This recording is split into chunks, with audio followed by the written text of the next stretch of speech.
claro que o caso repercutiu mal no TSE, né, meu filho? Mesmo um TSE que tem na presidência Nunes Marques e na vice-presidência André Mendonça, né? Consegui. As mentiras de Flávio Bolsonaro sobre as urnas repercutiram entre ministros do TSE que apontaram semelhanças no caso envolvendo Fernando Francischini.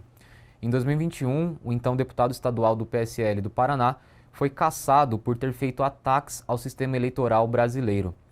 O caso é considerado o marco da mudança de entendimento do TSE sobre a gravidade da disseminação de informações falsas envolvendo as urnas eletrônicas.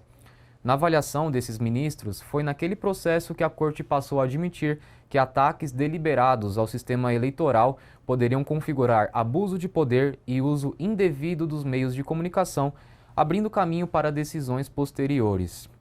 E aí, Reinaldo, punição à vista para o Flávio?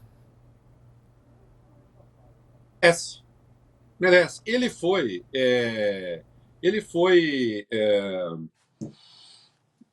ali oblíquo, né?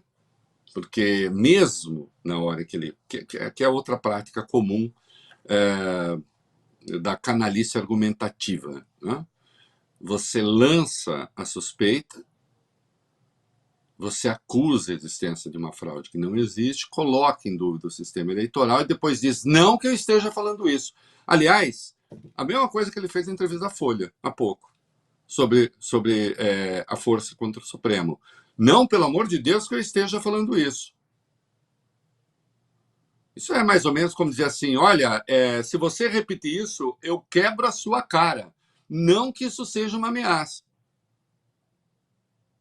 Como? Não que isso seja uma ameaça.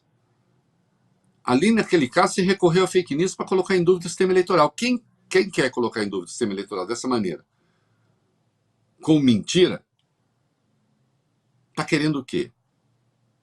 Trata-se de um ataque ao sistema eleitoral. Né?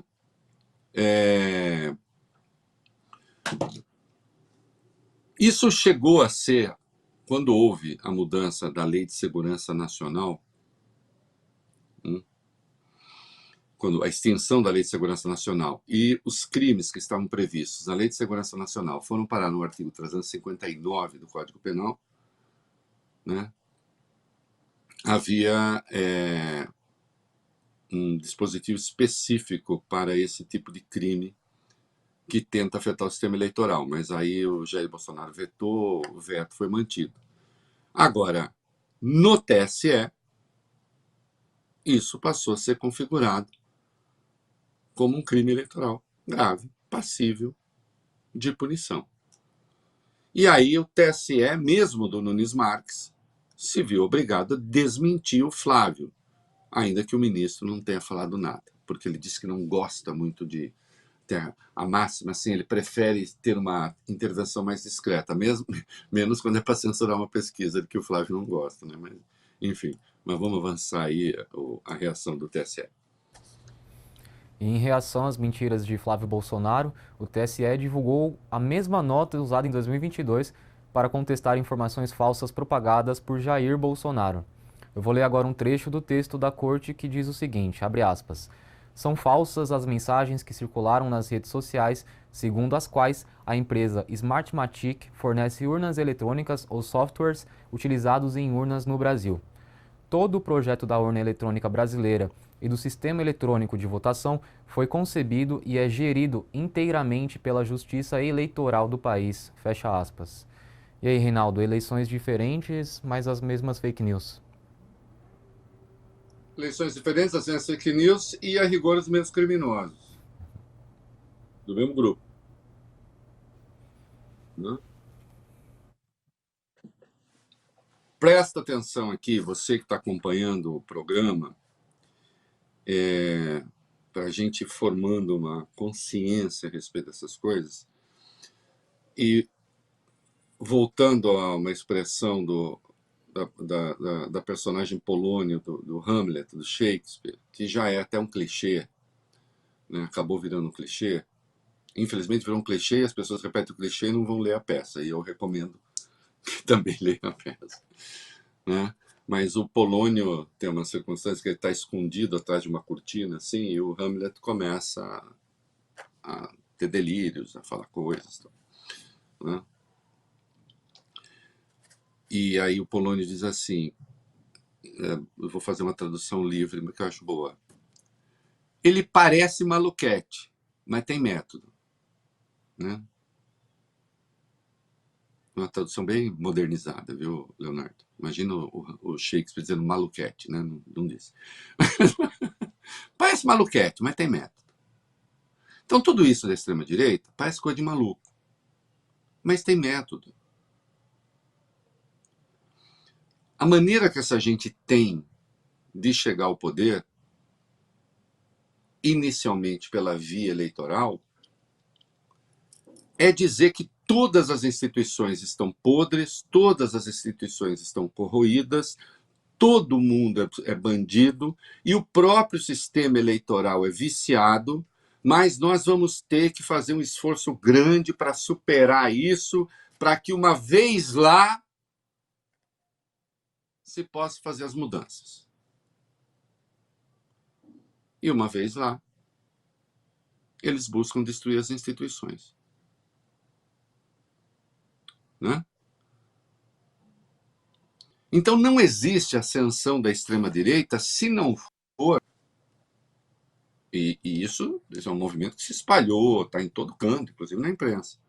Não existe expansão da extrema-direita se não for colocando as instituições debaixo de chicote. Ah, mas então não pode criticar a instituição? Claro que pode.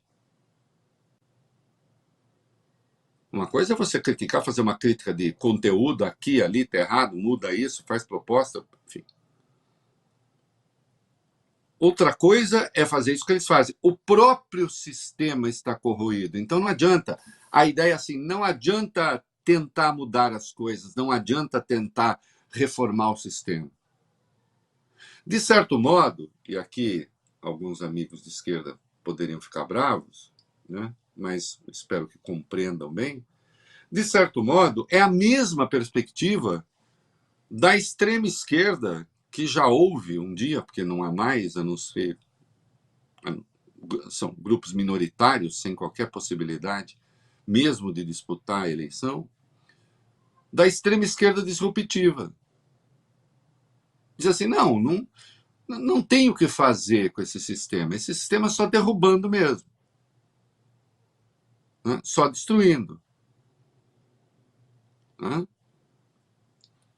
Lá atrás, pela via revolucionária, tal, né? Essa perspectiva mudou, esse pensamento é uma trajetória longa, rica de textos, de debate, de análise, mas essa perspectiva desapareceu para o bem, eu acho.